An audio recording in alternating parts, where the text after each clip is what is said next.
Okay, there go the notifications. It looks like we are live. Debbie, Michael Goldsmith. I haven't seen you in forever, Michael Goldsmith. What's up, buddy? Hello, hello, hello. Drew Smith. Hello, Drew.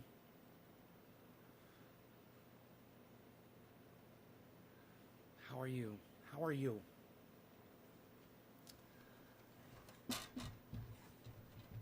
All right.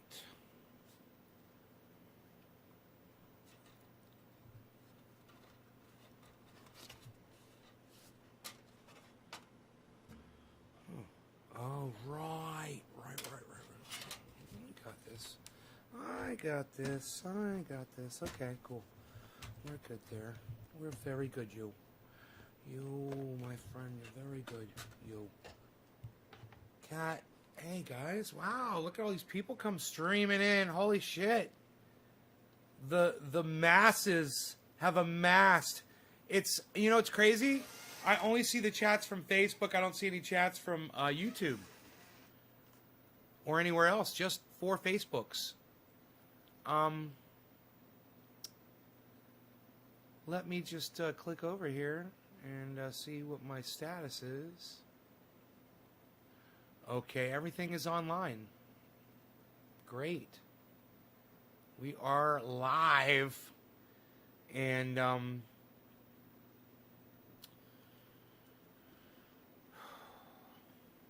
why you Beezlin? Why you Beezlin? Camera number 1. Camera number 2. Camera number 2. Camera number 1. Camera number 1. Camera number 2. Okay, we had enough fun with that? Are we good? We're good? Why you bleezin'? Why you bleezin'? Why you Beezlin? Are you Beezlin?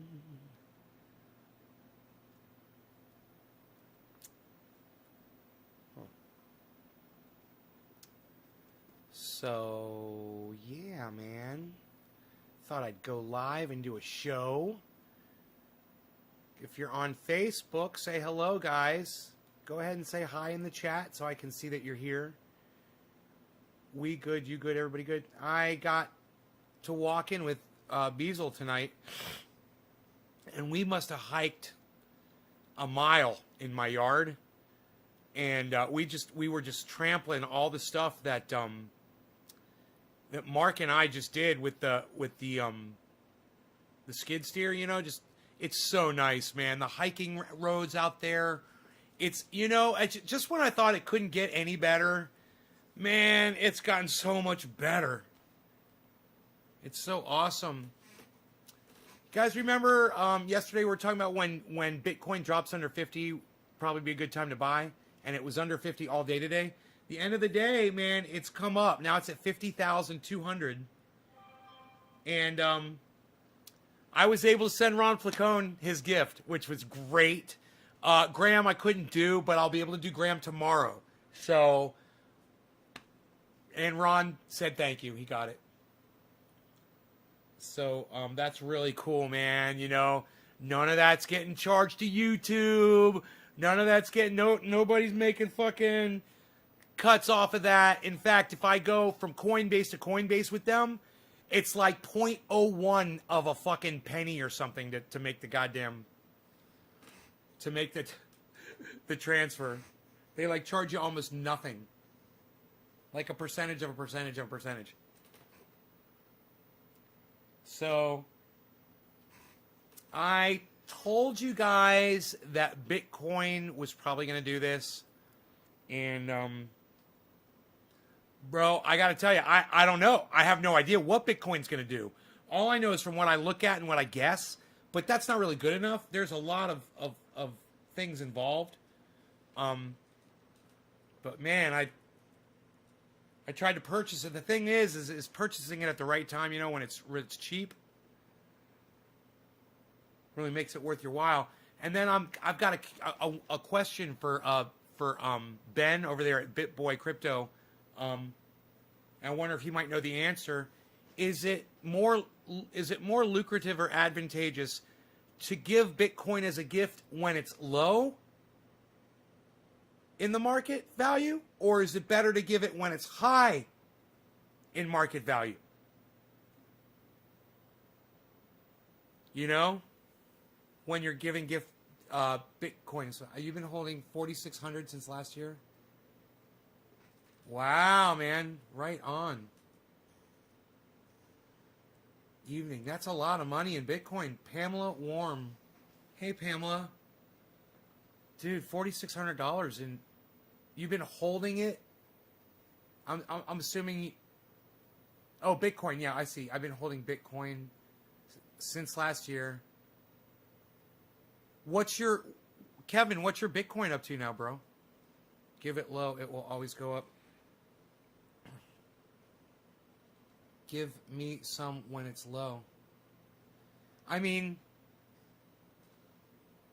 give a gift whenever. If it goes up, it does. That doesn't sound like you really know what you're talking about, Kevin. Yes, I bought in April. April of last year. Oh, yeah. So what'd your 4,600 go up to?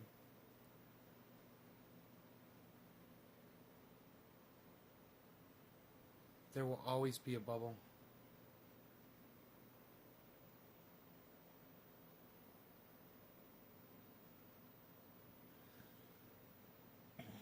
I tell you what it's doing right now is just every 10 years there's an inflation bubble of over. Yeah, you said that.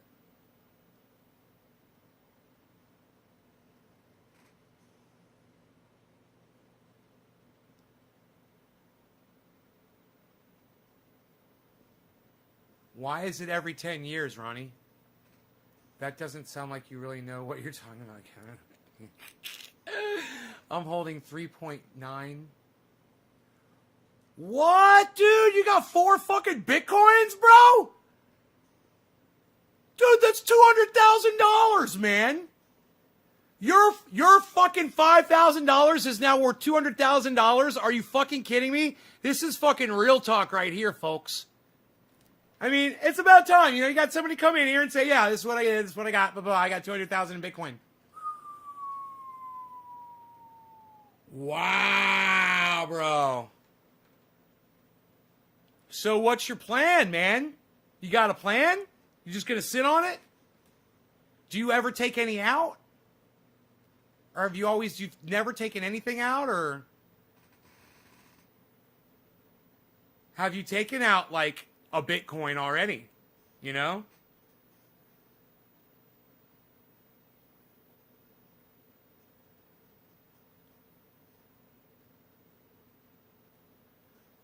Oh, he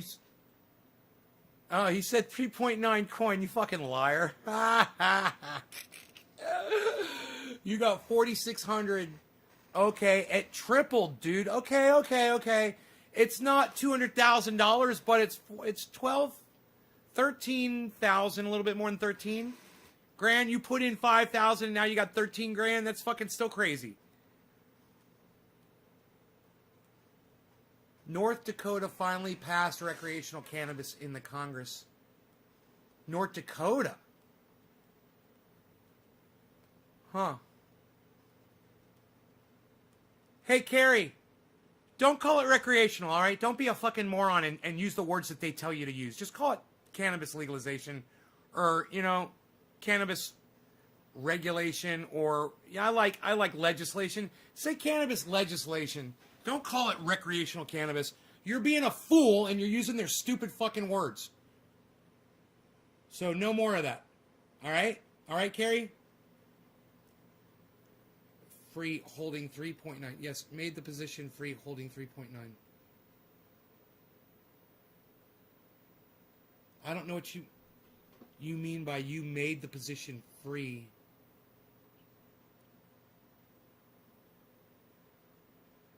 Coin is the new gold. I bought in at 4,600 getting 3.5 coins. When I was correct and is your initial assessment, I spent more in the initial investment. So when I was correct. What? Kevin, I do not understand what you're trying to tell me. They're looking for another word. Just say cannabis legislation, Carrie. Cannabis legislation. Laws regarding cannabis. Yeah, they're looking for another word besides recreational. They should just call it cannabis. They should just call it cannabis laws, cannabis legislation. They don't need to find another word, these fucking douchebags. Oh, we gotta find another word. No, you don't. Just call it cannabis. Tell him, Carrie. Tell him. Tell him I told you to tell him that. Bastards. And tell him I told you to call him a bunch of bastards, too. I like your avatar, Carrie. It's nice. It's nice to see your face.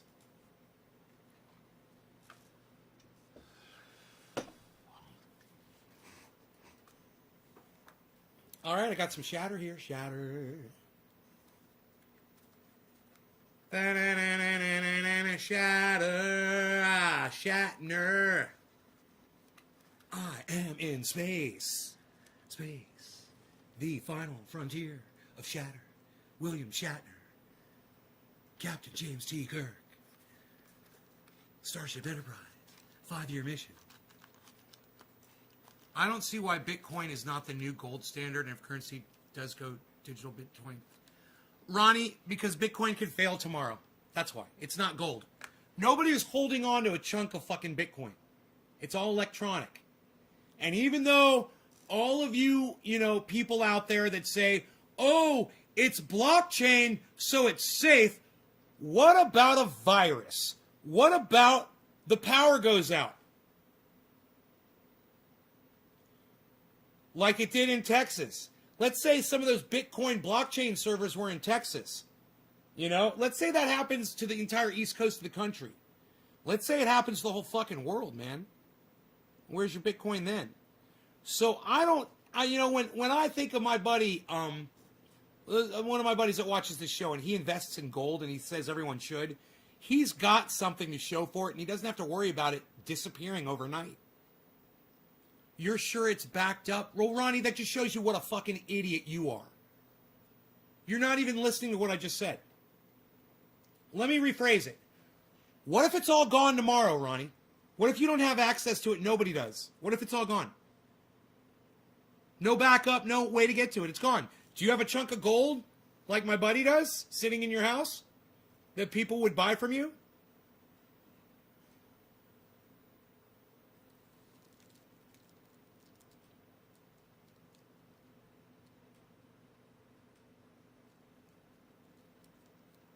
Jason Renzulli?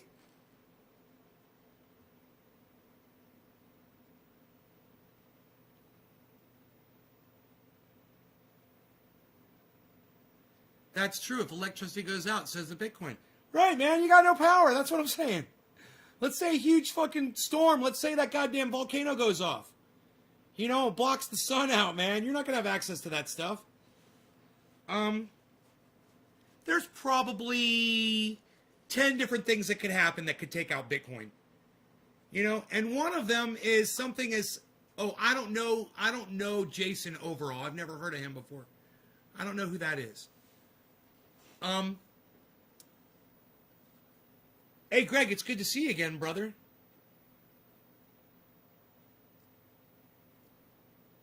Bitcoin is a way to diversify your portfolio.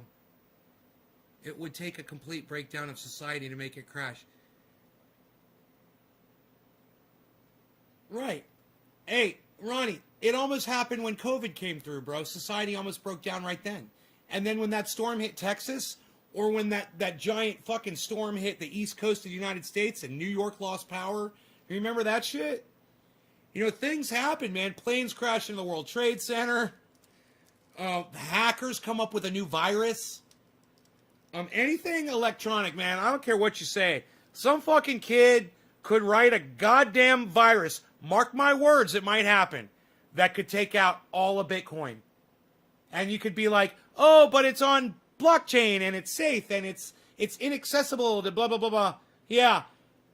It just takes some fucking 13-year-old kid, some little fucking genius, to sit behind a computer for a little while. Man, these little fuckers are working on it right now. I guarantee you there's some little kid somewhere trying to figure out how to crack fucking Bitcoin.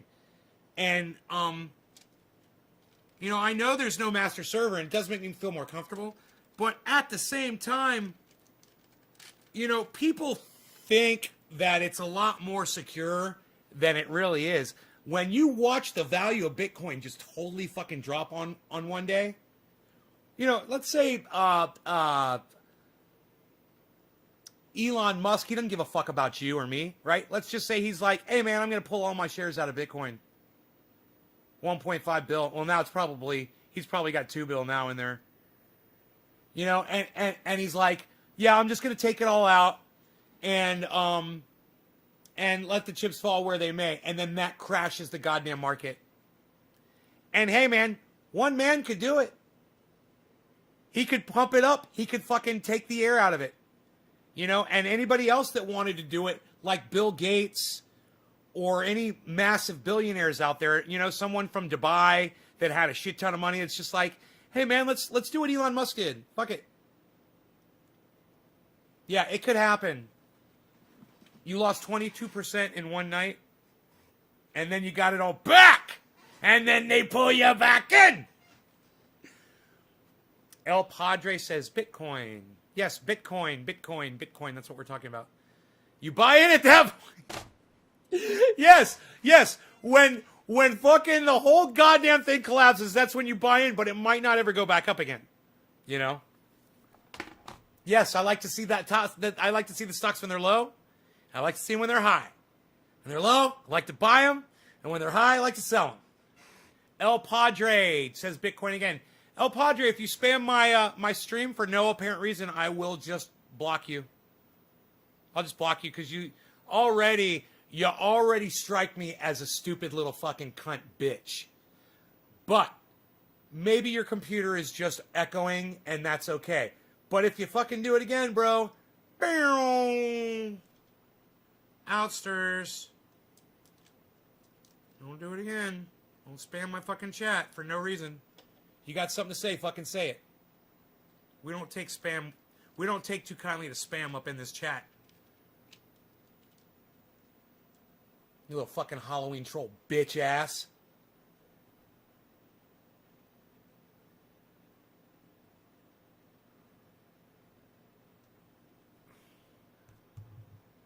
I'm a con man, or maybe I'm a god, zooming around the planet in my hyperlooping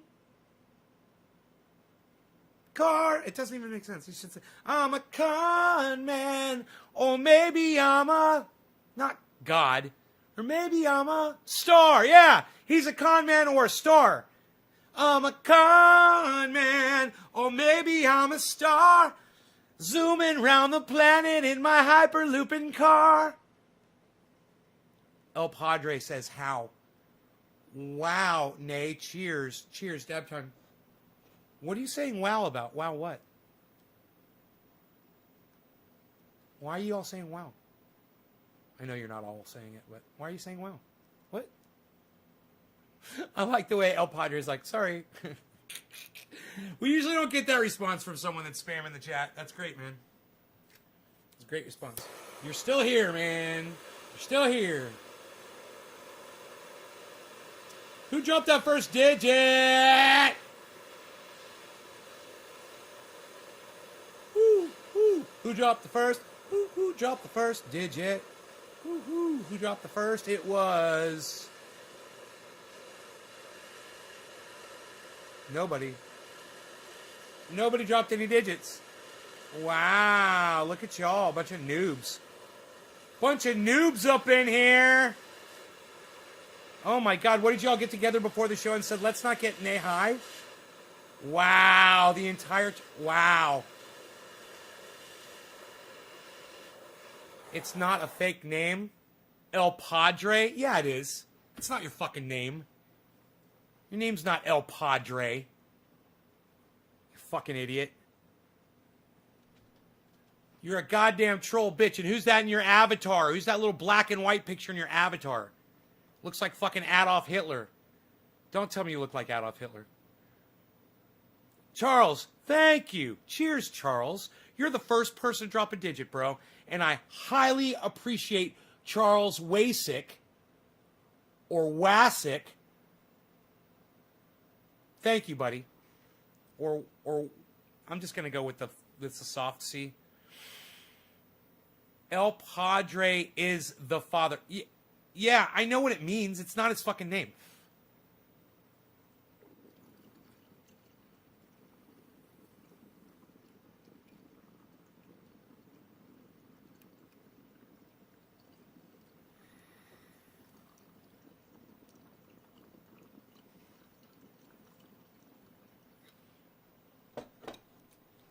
El Padre, well, fuck police and fuck pigs and fuck cops and fuck you. All cops are bad, bro.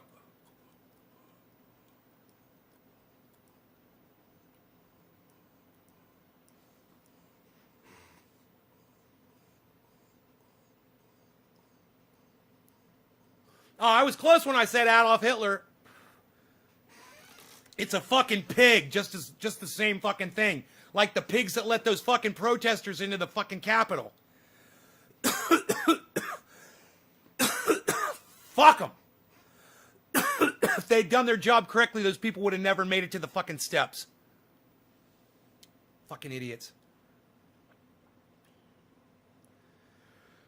That was actually really tasty. Hurts my throat. But it tastes good. Hurts my throat, though. Because what he looked like? Because he looks like a fucking... Because he looks like Adolf Hitler with a pig hat? Why don't you go by your name and your picture, bro? You know? Like Kevin Stevens. You know? Or Greg Torres, I think. I don't know what Greg is over there, actually. I think it's him.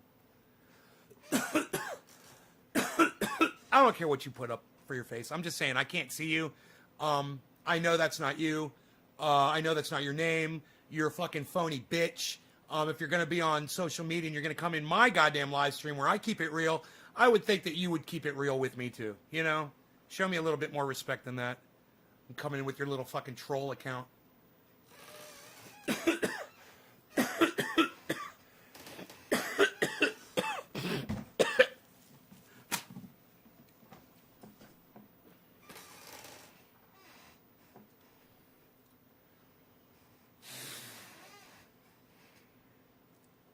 What kind of oil? Shit oil, whose name does not get repeated on my fucking live stream because it sucks. You know, I just realized I sent them a letter back and they never fucking responded, the people that sold me this garbage. Now that it hurts my throat, I'm remembering it. Isn't that funny? Yo, have a good time. All right, keep ablazing. All right, take it easy. Keep ablazing's leaving, I guess.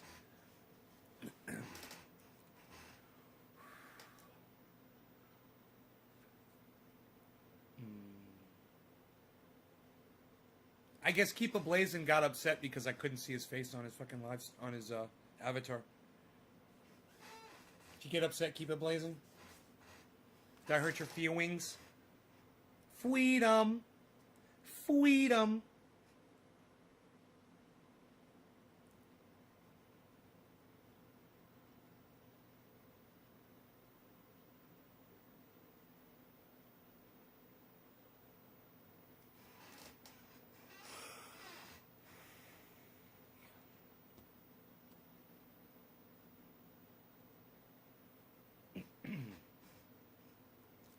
It's like when you do dabs, you always want to do more than one, you know, but when it hurts your throat, you're like, fuck you. You know, why would I do that? Why wouldn't I just grab my rosin and smoke some of that instead, even though I'm almost out? It's smoother, and it'll get me just as high, if not more high. I'm a con man, or maybe I'm a star, zooming around the planet in my shitty tunnel car.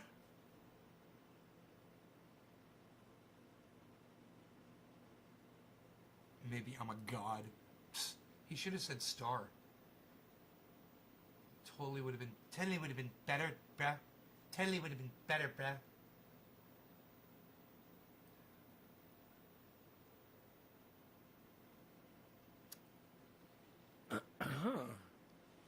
Oh, here it is. Oh, I've got just enough for several dabs.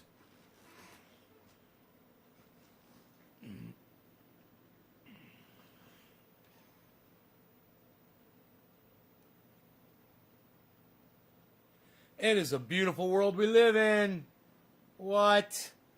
Now that's smooth. That's gonna be smooth right there, pal. Not this dispensary garbage.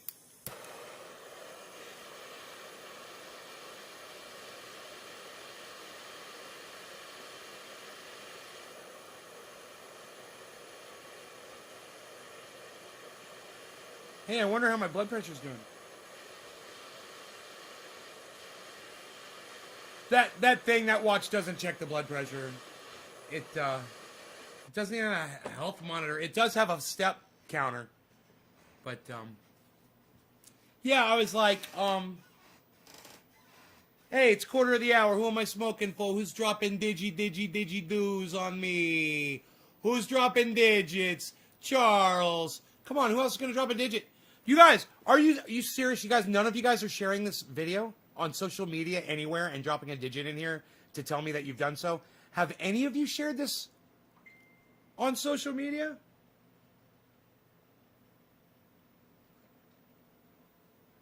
Have any of you done this on social media?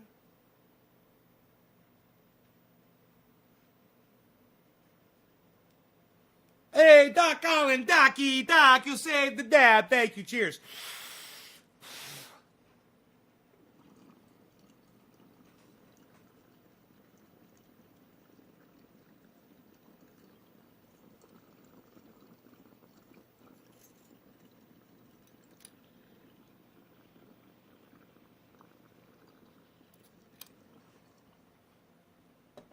Tasty still. Tasty, smooth, no pain.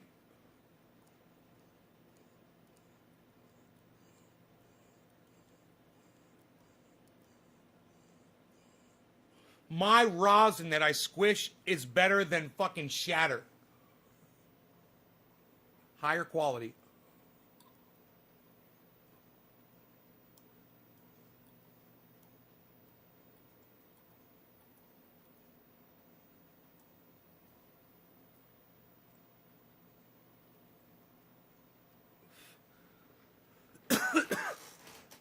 Why are you, Beezlin? Beezlin went to bed. Like I told you, I took him for like a mile walk on the property, and he walked and walked and walked, man. You dropped a 7 earlier? I didn't see that. What? Did I zip past it? Charles?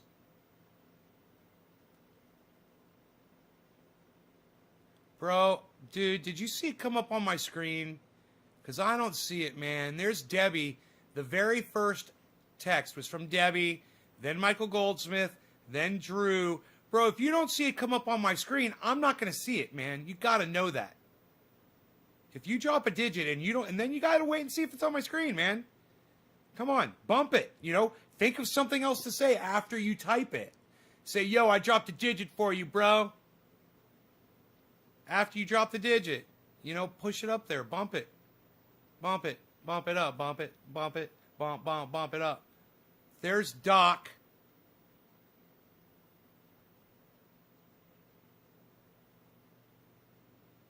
Yeah, that's after Charles. Doc. Doc's 3. Randy's 3. Hey, man. Come on, you guys. Share. You guys gonna share this video for me? Seriously, man. Come on. You guys. You guys realize that BitBoy Crypto has 20,000 viewers when he goes live? And you guys won't even share this video for me, man. You guys won't even share this video for me. You're right, Nay. My wrong. Oh. Maybe you did it on the earlier show, bro. You think about the earlier show, bro? You think about the earlier show, bro? Hey, man. I have no shame when it comes to my audience. I love you guys. I trust you guys. I hope you trust me. I have no fucking shame when it comes to you guys. Please, please, please share this. Go on social media. Tweet it at somebody. Go on Facebook. Put it in a group. Go on YouTube and make a post on your YouTube channel and say, and put a link to this. And The direct link is youtube.com. Listen to me. The direct link is, you can type this out. It's easy. youtube.com/C/trendyasdabbers/live.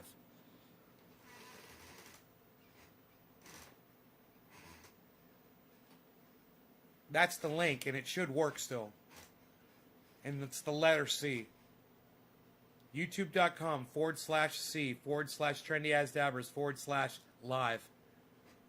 C Trendy As Dabbers Live.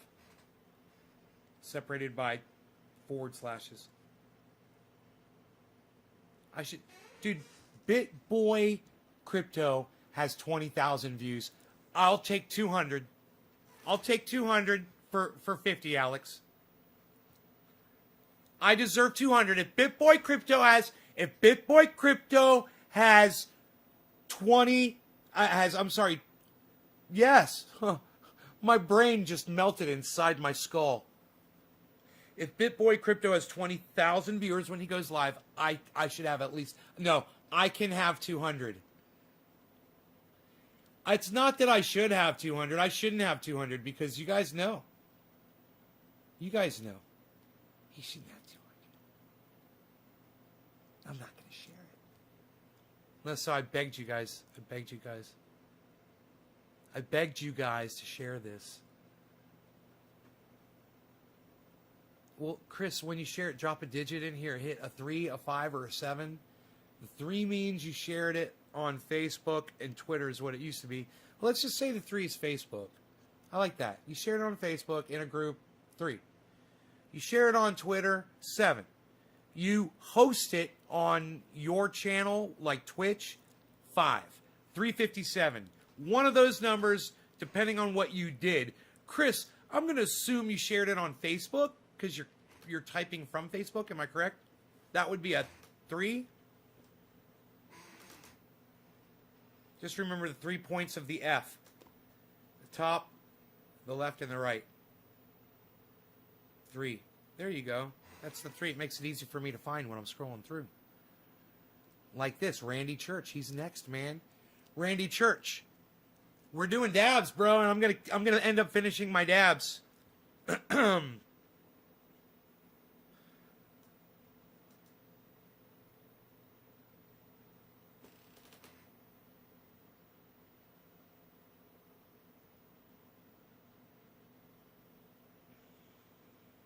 I haven't smoked dabs like this. My dabs, good dabs, in quite some time. This is going to be good. This is going to be a good dab. I'm going to like this dab. I'm going to smoke this.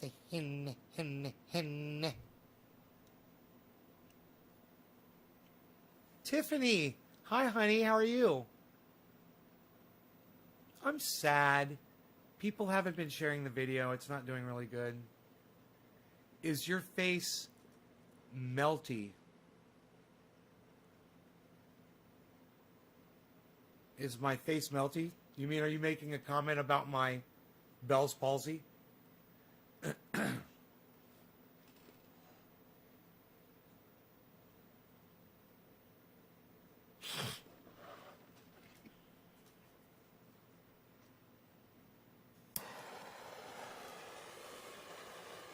That wouldn't be nice.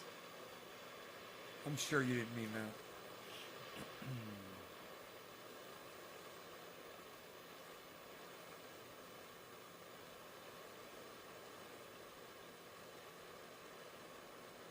It works. YouTube.com/C/trendyasdabbers/live. There it is. Doc Holland.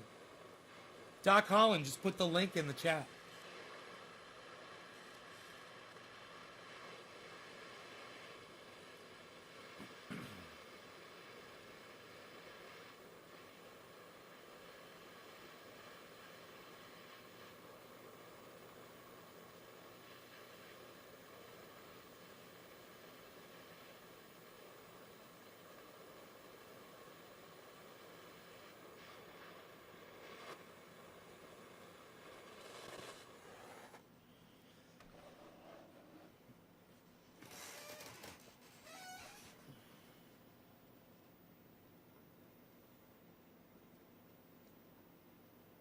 You'll share the video now. 3 groups. Tiffany, thanks.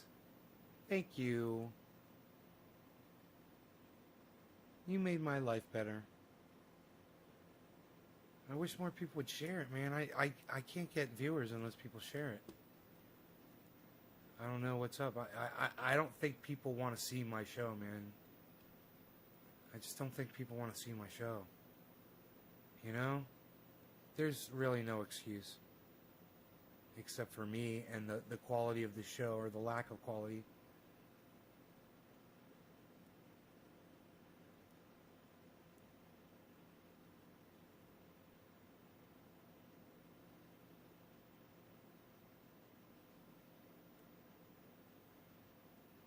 Okay, there's 24 people, not including Trovo.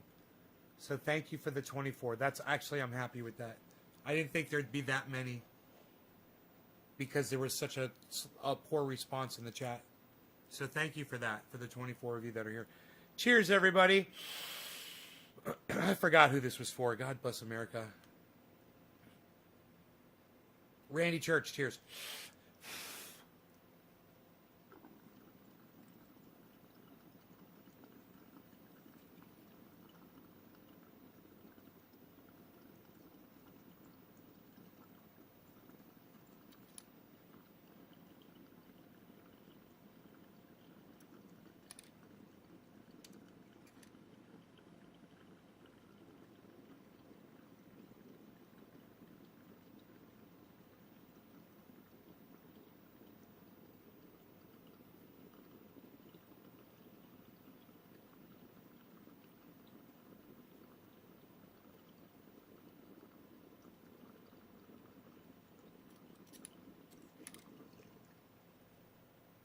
Still smoking.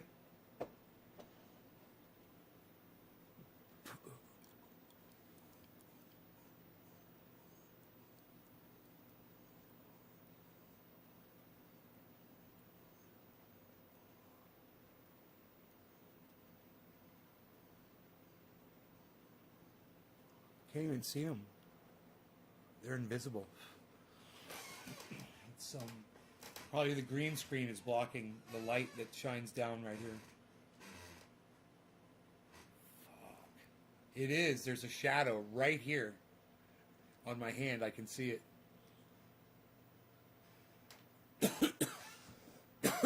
Huh. Right there. Yep, all of this, it's all shadow. Nick Brown. Yeah, some of you guys, it's not your fault, man. You know, it's not your fault. I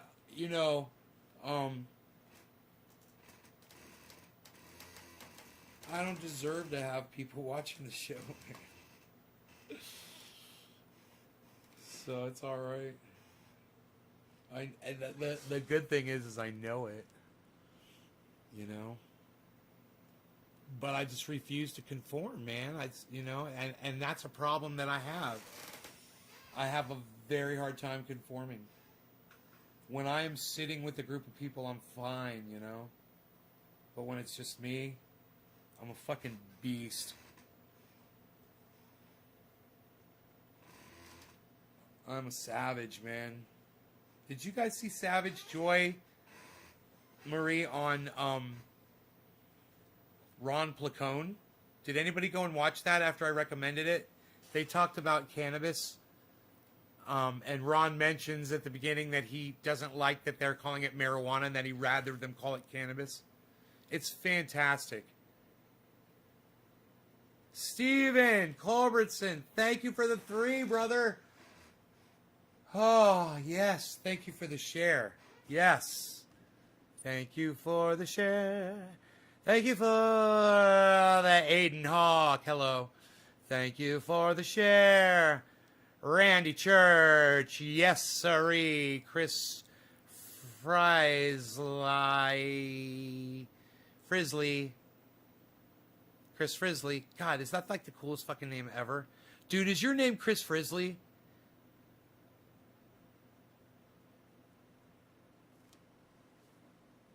Chris. Is your name Chris Frizzly? Is that really your name?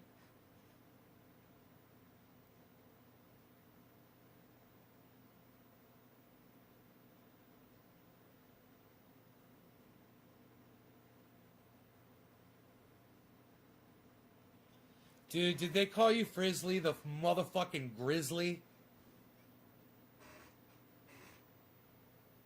Dude, tell me your name is Frizzly. That's true, Daniel Sears. I love you, Daniel Sears. I love you. Thank you. Thank you so much. Calling it weed, dope, or anything else degrades it. And calling it cannabis starts a conversation like the one we're having right now. Right, Daniel? Now we're talking about it. All the straight... If you take a 1 gram dab... See, spacebar, that's the problem.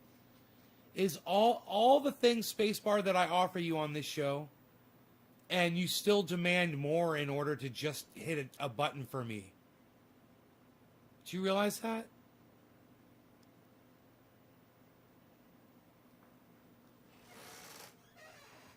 Everything the show offers, between the interviews of the other people and, you know, my instruction on how to make triage oil, how to grow cannabis, how to store it, how to smoke it right, how to save it so you have a bunch, how to grow vegetables, how to go off grid. None of that's good enough for you, huh, Spacebar? I got to do more for you to just share it, for you to just share the video.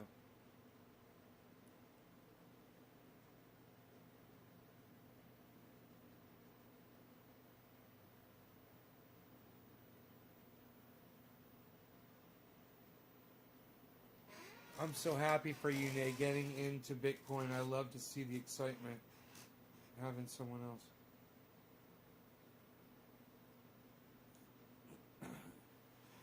You're excited to see me get into Bitcoin? Would you still watch me if I wasn't into Bitcoin, bro?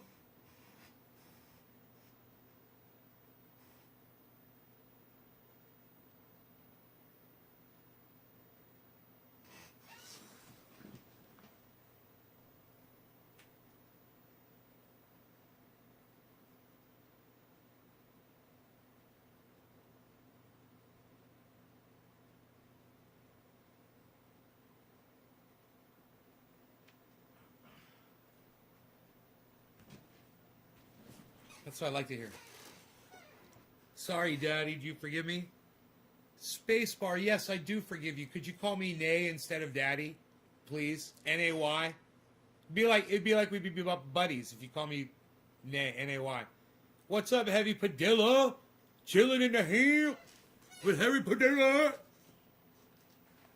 I watched you before I got into Bitcoin. Fuck yeah, son. You helped get me into Bitcoin, bro. You realize that? You and Graham Elwood talking about it. Stephen Colbert. No, not Stephen Colbert. It was John Oliver talking about it.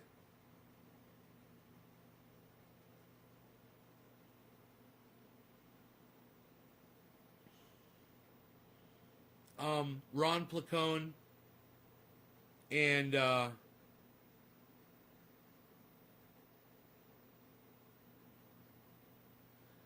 more people from the audience here asking me and mentioning it, and I was always against it, always against it, always against it, and then someone got me to look at it. I heard what it was doing. I heard it was at 30, then it went to 33, then it went from 33 to 47, to fucking 47. It blasted, and it was 55. I was like, I think I'd be stupid not to get into it. I'm always saying, I've got this money and I don't know what to do with it and blah, blah, blah, blah. Why don't I just take some of it and put it on that and see what it does? And then if it, you know, and I diversified too, man. I put my money on other stocks. My cat's playing with my belt, acting like a little kitten. Oh, wrong camera.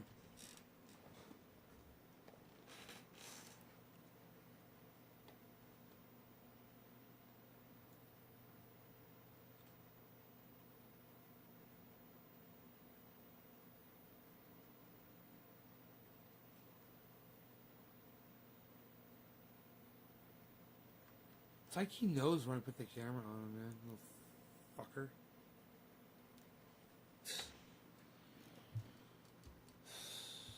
Unreal, pal.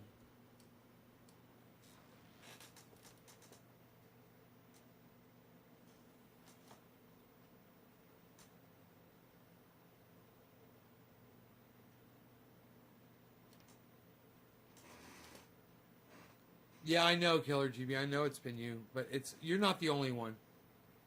You're not the only one that's been coming in talking about Bitcoin. There were several people.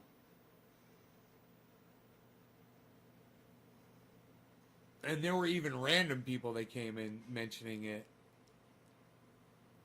that I didn't know.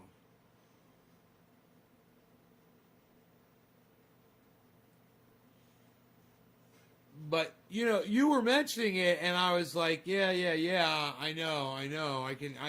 I'm hearing what it's doing, because it's all over the fucking news.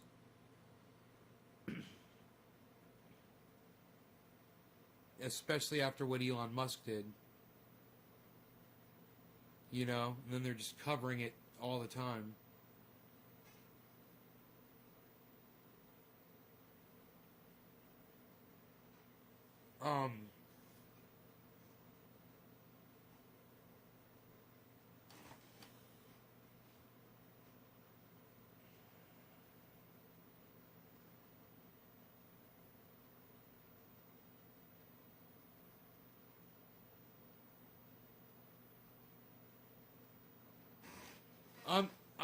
Does it Killer GB, were you here when I asked, does it matter if you send someone a gift of Bitcoin when the market's low or when the market's high? Does it matter to either you or them? Or is it the same regardless what the value is at that time? It's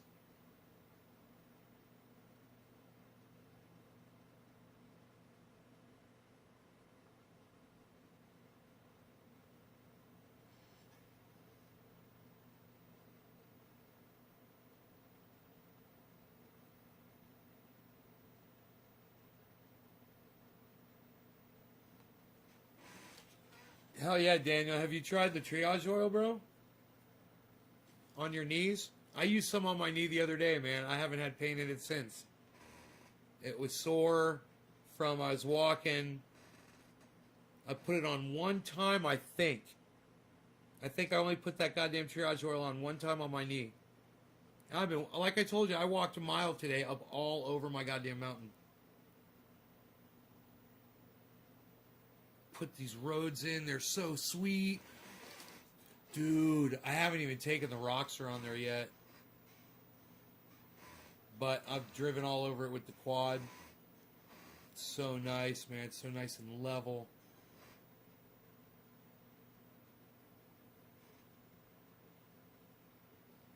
Oh, it's only 3 ingredients. You can make it yourself, Daniel. Do you do dabs, bro? Do you do dabs out of a rig like this, man? You empty the water out of it, and then you put alcohol, 99.9% alcohol in there, and you switch it around. Warm alcohol works great. Switch it around.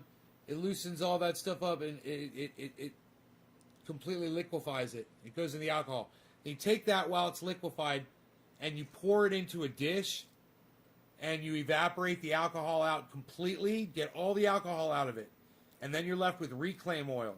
Do you have any reclaim oil? Have you saved any reclaim oil? Ever? You have like a little bit saved up?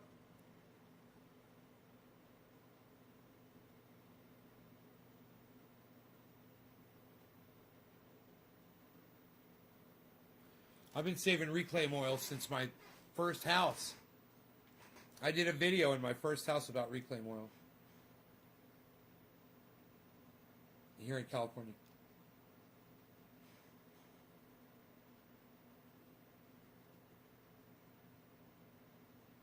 All right, killer.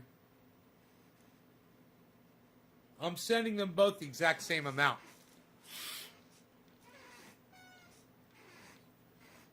I have some, but not much.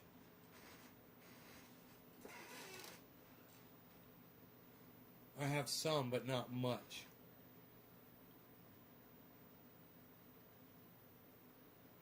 Do you have 15 drops of it?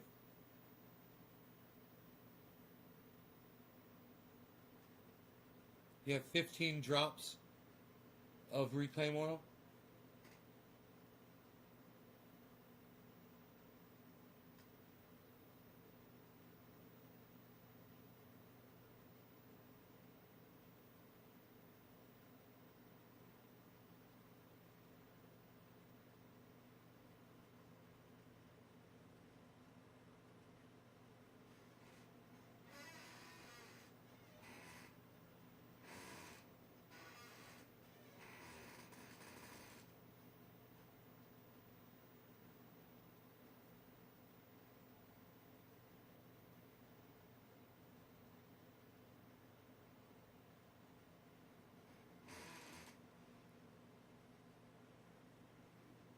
It shouldn't take you long to get it now that you know to save it up if you're doing dabs. I mean, shit, you don't even have to do the reclaim. You could just take the dabs and decarboxylate them. 275 degrees for about 10 minutes. You could almost do it with a fucking hair dryer.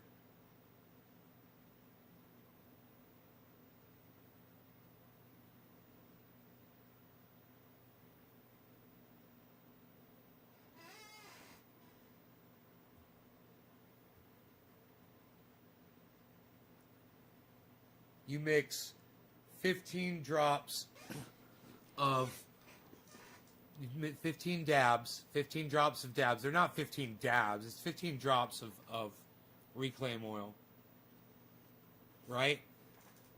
With 15 drops of coconut oil. Mix those together, liquefy them. You just have to get it warm enough to liquefy it. It doesn't have to be super hot. Once you liquefy that, get 1 ounce, get a 1 ounce jar, and you put 1 ounce of coconut oil in this jar. Take your now it's 30 drops of 50-50 that you just made, which was 15 drops of coconut oil, 15 drops of your THC oil, which was your reclaim. And it doesn't matter what strain you're smoking. And then you put in 7 or 8 drops of peppermint oil. And then you shake it up. And you've got this. And you get the peppermint oil from Amazon or all over the internet. They've got peppermint oil. Just get a good quality peppermint oil. And be careful, peppermint oil is dangerous. It's very strong. It's very strong. It can blind you. I put a couple of drops of peppermint oil in this to train the dog when he was younger. I would just spray a little bit on anything that he would chew on, and he wouldn't fucking go near it. Then, come to find out, this stuff works on cleaning windows and glass. You fill this up with water, you put a little bit of fucking peppermint oil in it, and it streak-free glass cleaner. I don't know if anybody knows about that. I don't know if I made that up. I mean, I know I made it up, but I don't know if people already know about it. But I'm telling you right now, fucking peppermint oil is glass cleaner. It smells nice. It dissipates.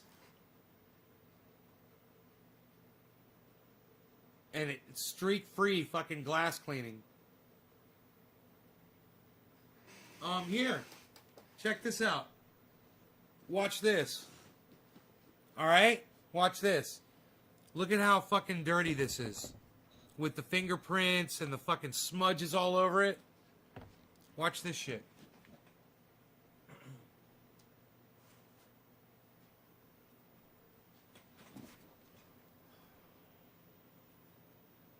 Got peppermint oil and water, right? Mostly water, just a little bit of peppermint oil.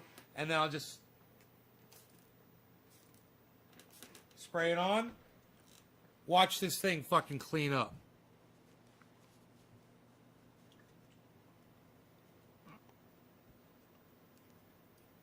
Look at that shit now. Dude, you're reading the logo through the glass.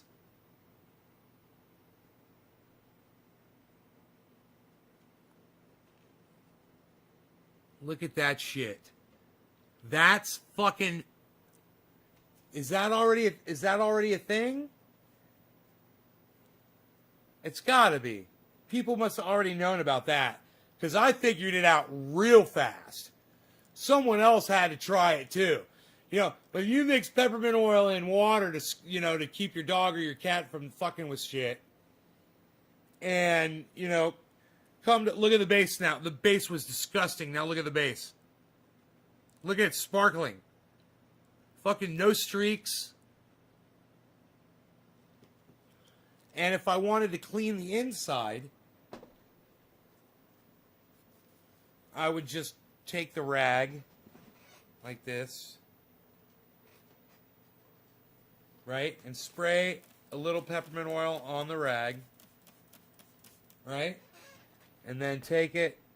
Oh, it smells so nice.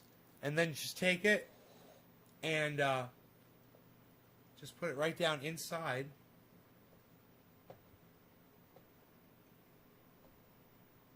Right? Just like this. Don't press it down too fast because you'll shoot water out of your bowl. And just leave enough that you can hold on to. And then just grab it by the base and just start twisting. And eventually, it won't take long, it'll start spinning.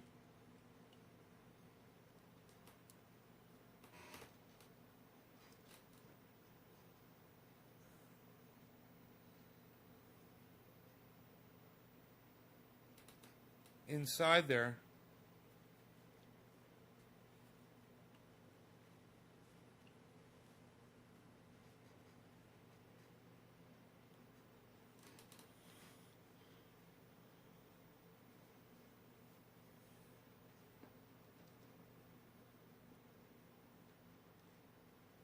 I think there's something down inside. Yeah, I'm gonna have to clean this with alcohol. There's some smudge inside there. There's a little smudge inside there from some resin. Man, that looks nice and clean like that, though. Nice and clean and shiny.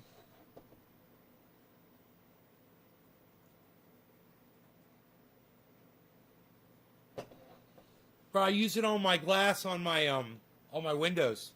I did it today. I cleaned it cleans where the dogs from next door come over and they're muddy and they're wet and they put their paws against the glass and they put their nose against the glass and you could see smears all over that fucker. I spray it really good with some peppermint oil water, man, and just wipe it down once that way, once this way, and then I look to see if there's anything on there that, you know, like little tick turds. Fucking see a little tick turd, a little mid shit on there. A little mid shit, fucking... Fuck them midges. You guys know what a midge is? Who knows what a midge is? Who knows what a midge is? I watched Dave Scott. So I think his name is Dave Scott. I know what a midge is now.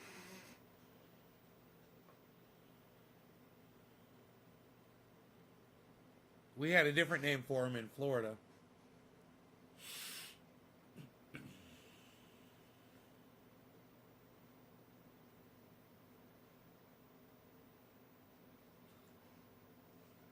No idea, huh, you guys? You got no idea what a midge is?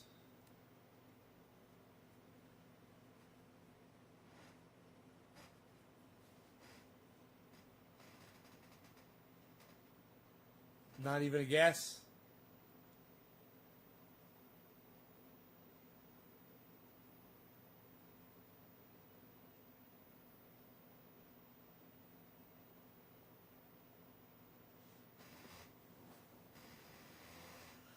That's right, Killer GB. It's a no-seum. No, Killer GB got it, man. It's a no-seum. That is correct. A midge is a no-seum. They are little fucking bastards. Just thinking about them makes my fucking skin itch. You know? Oh my god. Those things make your skin crawl, bro.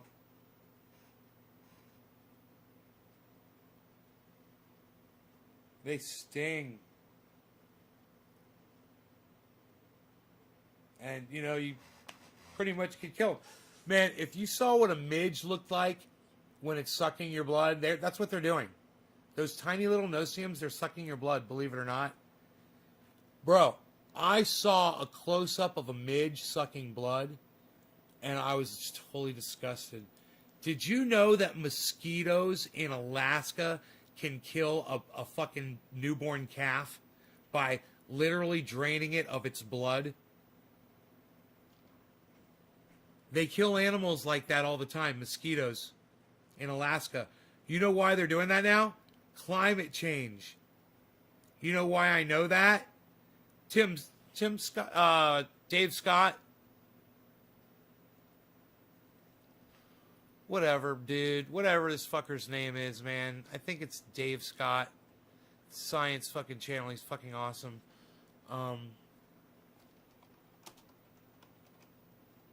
He's talking about cicadas. No, not Dave Scott. My bad. Not Dave Scott. Fuck. What's his name? What did I say? First.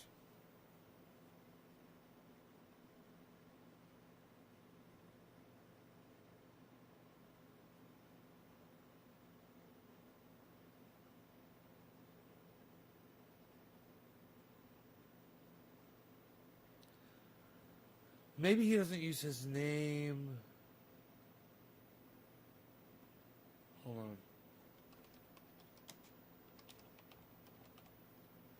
Tom Scott. Tom Scott? No. Michael Scott? No.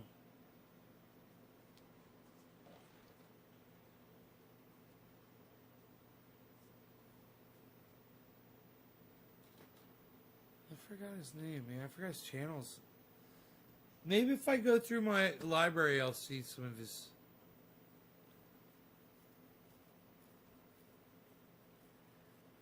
God, dude, Seth Meyers is a fucking moron. He's got no comedic value whatsoever. Man, it's just so fucking unfunny. He's so not good, you know?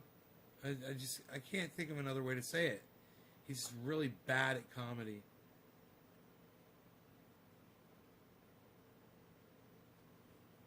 His name Dave Scott or something? What's his name? Tim Scott? Oh, is it Tim? Maybe it's Tim Scott? Is it Tim Scott? Why is that popping in there? Tim Scott. Tim Scott.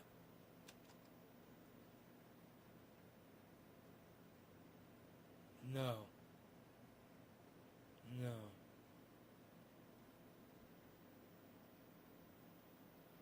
No. Oh, isn't that funny? Isn't that funny? I forgot this guy's fucking... I forgot his name.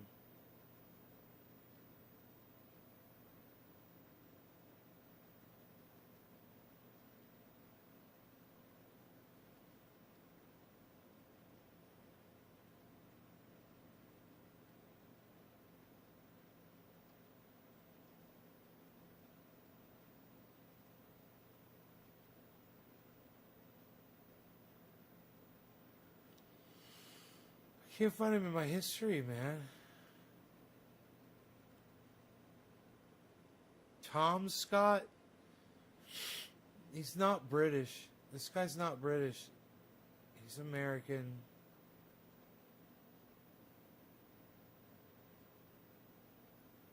It's so funny. It'll come up. I'm gonna find it any second now. In my watched videos.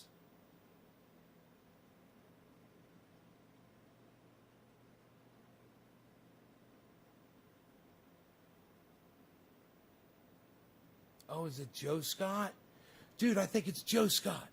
I think it's Joe Scott. Joe Scott.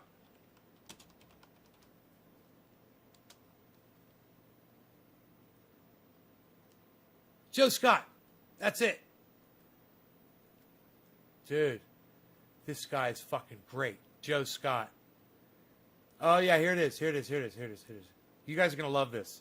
You guys are going to love this. You're going to say like, oh, I've seen this guy. You're all going to be like, oh, yeah. This video is brought to you by Curiosity Stream and Nebula. Check out the teaser to my new Nebula original series at the end of this video. Remember the show Silicon Valley? I thought it would be fun to start this video off by talking about what is probably one of my favorite scenes in that entire series. Except for Middle Out, of course. It's in the first season when the Peter Gregory character was still on the show, which, by the way, they killed off that character because the actor died in real life. I didn't realize that. It's pretty sad.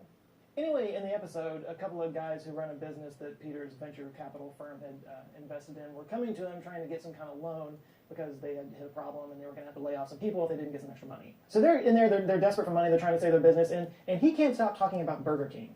Or, as he referred to it, Burger King. Apparently he was driven by a Burger King on the way to work, and he realized he'd never eaten at one, so he sent an assistant off to get one of everything on the menu. So then he goes on to spread it out over his entire desk, and he's getting all weirdly obsessive in his little neurodivergent way about it, and the guys are over here freaking out, and then he narrows in on the sesame seeds. And then starts mumbling about cicadas. Cicadas? Anyway, the point is, he connects the dots in his head to figure out that there are only 3 microclimates around the world where sesame seeds grow. And 2 of those 3 have cicada populations, one of which broods every 17 years, and one of which broods every 13 years. And he figures out that next year, in the show anyway, both of these were going to line up, leaving only Indonesia as the only place in the world that has sesame seeds to put on the billions of Burger King buns that would go out around the world. So he invested in Indonesian sesame seed futures and was going to make enough from that to be able to give these guys the money that they needed. It's just such a brilliant solution, and it's a great scene, and of course it got me curious if this was something that had ever happened, because there are definitely 13 and 17-year cicada species, so I started to think, has that ever been a thing where those came up at the same time and disrupted agriculture in some way? So I nerded out on cicadas and started doing a lot of research online just because I wanted to know the answer to this, and I found a website that, holy God, if I was nerding out on cicadas, this guy is a cicada super nerd. It's called Cicada Mania, and it tracks different broods of cicadas all around the world. It has a little feature here where you can enter your location and find out when cicadas are going to brood where you live. It has entire pages on different species and their characteristics. Oh, and when you scroll over a link, the cursor becomes a cicada. This might be the most adorable website I've ever seen in my life, but I can kind of see how somebody can get sucked into this because insect swarms are kind of fascinating. According to the book of Exodus in the Bible, God unleashed 10 plagues on the Egyptians to convince the Pharaoh to free the Jews from their captivity. Water turning into blood, raining frogs, lice, boils, all the greatest hits. And one of them involved locusts. They covered the face of the whole land, so that the land was darkened, and they ate all the plants in the land and all the fruit of the trees that the hail had left. Not a green thing remained, neither tree nor plant of the field, through all the land of Egypt. That was dramatic. But, from a scientific perspective, this may have actually happened. Molecular biologist Ciro Trevisanado is the author of The Plagues of Egypt, Archaeology, History, and Science Look at the Bible. He blames it on the volcanic eruption on the island of Thera, now known as Santorini, in the year 1600 BCE. He told the Telegraph in 2010 that the ash fallout could have caused weather anomalies leading to higher humidity and more precipitation that would lead to more locusts. Although I feel like I should point out that the Thera eruption has actually been blamed for a lot of things over the years, everything from the end of the Minoan civilization to the Bronze Age collapse to the end of Atlantis. I actually went to Santorini a couple years ago. It was the last big trip that I took before COVID hit. It was great. I remember traveling. But weather anomalies have definitely led to locust plagues before. In fact, they're still dealing with the fallout of a swarm last year in 2020 in East Africa and Western Asia. In 2018, cyclones dumped a ton of water on the Horn of Africa, Oman, and Yemen. And this created breeding grounds for locusts that caused all the swarms that happened last year. In fact, the 2020 swarm was one of the worst outbreaks in over 100 years. It was reported that one swarm was 40 kilometers wide by 60 kilometers long. That's big enough to cover the city of Paris 24 times over. Desert locusts are basically a type of grasshopper. What sets them apart from other types of grasshoppers is that they have a tendency to go from a shy, unremarkable animal to a friggin' destroyer of worlds. What, does that sound over the top? Because it's not. Desert locusts, as the name implies, are used to dry conditions. They live sparingly, they're in survival mode most of the time, until it rains. When the rain starts to fall, they basically turn into gremlins and multiply by the tens of billions. They gather together in what's called the Gregarious Phase, and this helps them to produce a hormone that causes all kinds of different transformations. They change color from green or tan to a bright black, red, or yellow, and their bodies get smaller, their endurance... And a very important point you guys should realize, with global warming, we're going to be getting more rain events. With more rain events, you might see more of these guys in the near future. Increases, and their brains grow, along with their appetites. By the way, this ability to change in response to environmental conditions is known as phenotypic plasticity. The females lay eggs together that all hatch in sync, so hey, Jacob. 1 million desert locusts can turn into 1 billion in just a few days. And then once they take flight, they're... All right, Daniel. Unstoppable. Locusts ride the winds and can migrate across great distances. In just one day, they can fly more than 200 kilometers, eating all the green vegetation they find along the way. They can eat their own weight in food every day. Now, granted, that's only 2 grams each, but when you're talking about 50 billion of them in these swarms, that can add up to as much food as 35,000 people per square kilometer. A swarm in West Africa from 2003 to 2005 resulted in $2.5 billion in harvest losses, according to the UN Food and Agriculture Organization. In fact, they call the desert locust the world's most dangerous migratory pest, affecting the livelihoods of 1 in 10 people on the planet. So, why talk about insect plagues? That's why. Now, swarming behavior is pretty common around the world. Fish, ants, bats, even snails get their swarm on. But a handful of animal swarms stand out above the rest, not only affecting people's livelihoods, but decimating crops around the world. So let's start with everybody's favorite parasite, the mosquito. Some fun facts about the mosquito. There's more than 3,000 different species of them. 176 species are recognized in the United States. Some can transmit diseases like dengue, West Nile, encephalitis, filariasis, malaria, and yellow fever. And they contribute to almost 1 million deaths worldwide each year. Now, not all mosquitoes actually bite you. It's only the female ones. They suck your blood for a blood meal so they can get protein to make eggs. And mosquitoes have been around since the Triassic period, so much like cockroaches, they're probably not going anywhere. And like locusts, heavy rainfall can increase their numbers. For example, the inland floodwater mosquito can lay up to hundreds of eggs at a time, and those can stay dormant for up to 10 years. And if at some time during those 10 years there's some extra rainfall and the lakes and rivers rise up enough to cover those eggs in water, they can all hatch at once, releasing millions of mosquitoes all at the same time. Fun! Oh, and do you know which state has the worst mosquito problem? It's not what you think. And it's not Texas, even though we love to complain about our mosquitoes here all the time. No, it's Alaska. Which kind of blows my mind. I always think of mosquitoes as being tropical. But yeah, Alaska has over 35 mosquito species, and their swarms are so huge they can actually disrupt animal migrations. Caribou especially, because the swarms can actually cause them to go away from their normal feeding grounds, which can lead to malnutrition and extra stress, which reduces their population. Mosquitoes have actually lowered the population of caribou in Alaska. Now, why are there so many mosquito species in Alaska and other Arctic regions? 2 words. Climate change. In a study published in the Proceedings of the Royal Society B in 2015, researchers found that mosquitoes are very responsive to environmental temperature changes. They said, quote, a warmer spring and earlier pond thaw in 2012 resulted in a mosquito phenology that was advanced by 2 weeks relative to 2011. In fact, they found that for every 1 degree Celsius increase in temperature, the amount of time the mosquitoes need to grow decreases by 10%. And that means less time exposed to predators. The faster they go through these life stages, the better off they are, one of the researchers, Lauren Kohler, told National Geographic. If you're only exposed for 20 days instead of 24, that's good for you. That's 4 days you don't have to worry about being eaten. Not so much good for the caribou, though. Depending on where they are, they might run to higher ground, or they might run to windier areas, or areas with more snow and ice, coincidentally areas that have less vegetation to eat. And also, the earlier arrival of the mosquito, because of the warmer weather, actually coincides with the birth of new caribou calves. And yeah, this is how bad the mosquitoes are up there. They can swarm a caribou calf and drain it of all of its blood. Make sure you pack some off next time you go to Alaska. Or Louisiana after a hurricane. Yeah, last year in 2020, along with every other disaster that we had going on, Hurricane Laura unleashed massive numbers of mosquitoes, enough to kill deer, cattle, and horses. An agricultural expert named Jeremy Hebert claimed that he'd never seen anything like it in his life, and that, quote, as soon as you would walk outside, your legs would turn black from the sheer amount of mosquitoes. Ugh, mosquitoes are the worst. Sort of on that same note, here in Texas every year we get swarmed with crane flies, which are harmless, but they look like giant mosquitoes. In fact, sometimes they're called mosquito hawks. They're also often inaccurately called mayflies.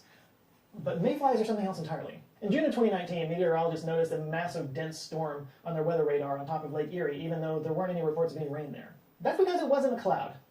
It was a mayfly swarm. There are more than 3,000 species of them worldwide, with more than 700 species in North America alone. Mayflies hatch from their water larva state in late spring and continue over the summer, hence the name mayflies. And when they hatch, they do it all at the same time, creating a massive mayflies. So we experience mayflies as these massive swarms that only happen for a few months at a time, but they actually live most of their lives in water. Once they hatch from the water out of their larval stage, they only live for a short amount of time, usually just a few days. They live for such a short amount of time outside of the water that most adult mayflies don't even have mouths. They just exist off of the stored nutrients that they have. In fact, females of the Delania americana species only live for about 5 minutes. And what are they doing during that 5 minutes? Shagging. Lots of shagging. I mean, if you only had 5 minutes to live, what would you be doing? Mayfly swarms are basically colossal orgies. Orgies so big that some towns have had to close down roads, cars have been damaged, and some cities had to turn off their lights. It's like your mom's in town. After mating is completed, the male dies, the female then goes off to lay her eggs in the water, up to 3,000 eggs at a time, and then she dies too. Talk about going out with a bang. But enormous swarms of mayflies are actually a good thing. It's basically an all-you-can-eat buffet for birds and other wildlife. A study published in the Proceedings of the National Academy of Sciences in 2020 found that, quote, a single emergence event can produce 87.9 billion mayflies, releasing 3,078.6 tons of biomass into the airspace over several hours. Yay, massive orgies! It's also good news because it means our aquatic ecosystems are healthy. Since mayflies spend most of their lives in the water, they're really sensitive to pollution, which can compromise their ability to reproduce. In fact, you can kind of tell how clean the water is by the size of the mayfly swarms. Unfortunately, it appears that the mayfly populations are getting smaller. It's actually gone down by 50% in some areas. Oh no, smaller orgies. A couple of suggested reasons include, of course, climate change. It's thought that the warmer temperature might reduce the oxygen levels in the water, and fertilizer runoff from farms triggering algal blooms that put toxins into the water. Whatever the cause, it's not looking good. According to that study I just mentioned, quote, if these population trends continue, persistent environmental changes could threaten to once more extirpate hexagenia mayflies from North America's largest waterways, making this ephemeral spectacle and its vital ecological functions a thing of the past. Hashtag save the orchids. Next up, let's talk about midges. Midges are kind of tiny little flies, most of them are harmless, but we're going to talk about one specific family, Ceratopogonidae, also known as the biting midge. Look at that. For various reasons you can probably Look at that fucking There are thing. more than 4,000 species of them, with more than 600 species in North America. Also known as no-see-ums, 5-Os, and punkies, biting midges may cause itchy skin lesions and allergic reactions, and they primarily develop in wet or marshy soil because, like mayflies, they spend their larva stage in fresh water. But unlike mayflies, they spend their time outside the water much longer, from up to 2 to 7 weeks. And they do have mouths. Like mosquitoes, it's the females that do the biting, again, for protein, for egg production. And some species pick certain other species to feed off of, and some of them are more general. The feeding periods are different among the species, too. Examples include the Leptoconops species feeds during the day, the Culicoidus species starts at dusk and continues throughout the night, and certain species in the Culicoidus genus, which like to bite humans, are often attracted to light and will enter homes to feed. And what drives those midges to swarm? You guessed it, Frank Stallone. There's probably just like 5 people that are old enough to get that, but I don't care. No, they do it for reproduction. It's that whole thing again. According to Dr. Henry Disney from the University of Cambridge, males will produce a sound and a smell signal to attract the females, and they'll usually swarm around a certain object, so they have a point of reference. According to Dr. Disney, sometimes they gather in such numbers that they make huge towers. So many midges once swarmed the Salisbury Cathedral that a fire brigade was called because it looked as if the spire was swathed in smoke. And it turns out there's some really interesting math involved in midge swarms. Other swarming animals like birds and fish or herding mammals exhibit something called global order. That means that most of the members retain a uniform distance from each other and their changes in direction and velocity are common. But midge swarms are different. This was brought forth by U.S. researcher Akira Okumbo back in 1986. Okumbo showed that midges move randomly in direction and acceleration in a swarm. Still, the swarm remained a swarm because of the nature of randomness. Okumbo also showed that a midge's inward acceleration increased in inverse proportion to how far it was from the center of the swarm. He described the swarms as self-gravitating systems. UK physicist Andy Reynolds added to that work in a paper in... Dude, did you see that fucking swarm they just showed? Of midges? Oh my god. Direction and acceleration in a swarm. Still, the swarm remained a swarm because of the nature of randomness. Okumbo also... Oh my god. That's a fucking swarm of midges, man. Dude. Could you imagine being in the middle of that? Breathing them fuckers in? You're breathing them in. Could you imagine if you were in that? Dude. Look at that.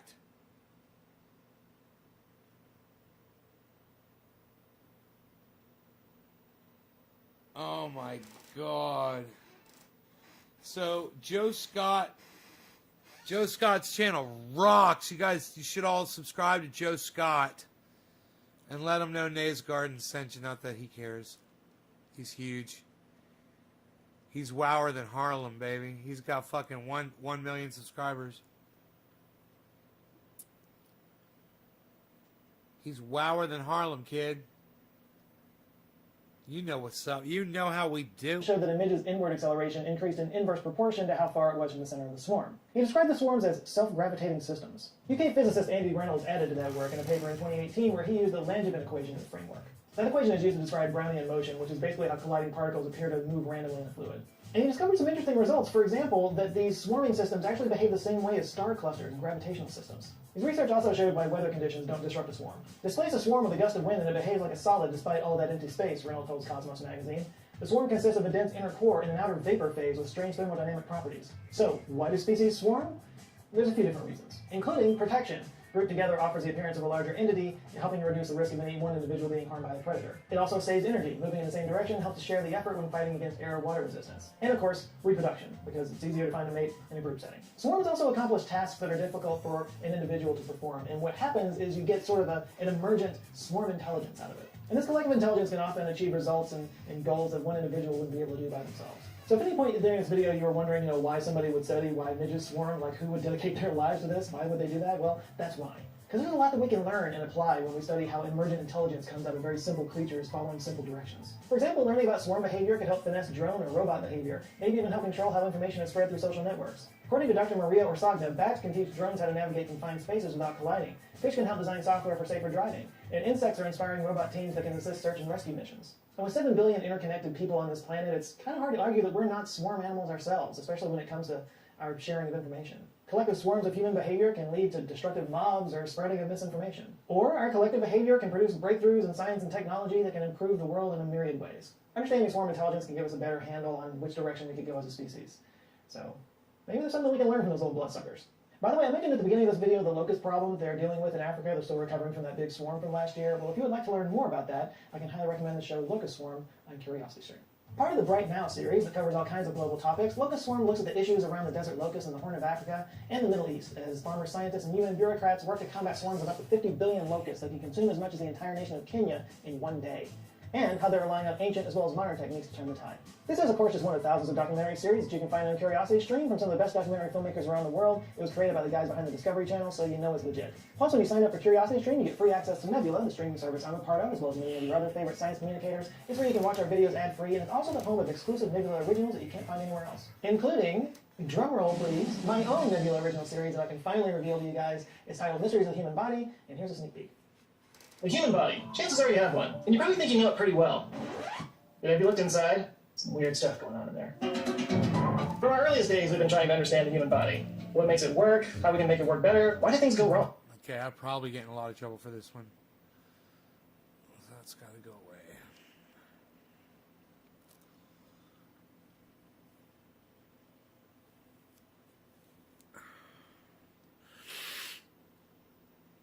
You guys are a lovely audience. We did some long shows today, huh? I will see you guys tomorrow. Take care, everybody. And go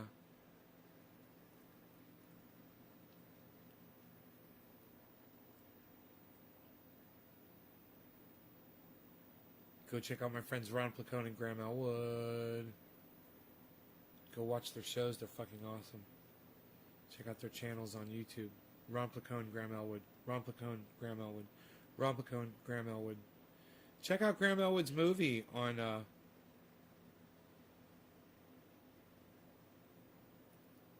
YouTube. It's called Earbuds, but it costs like $4 to rent or something like that. But it's really good. Earbuds by Graham Elwood. Check out LucyandRon.com for some good comic strip entertainment from Ron Placone. LucyandRon.com. All right, you guys, take care. I will see y'all later.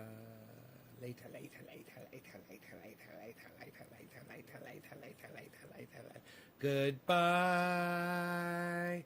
Goodbye. Goodbye.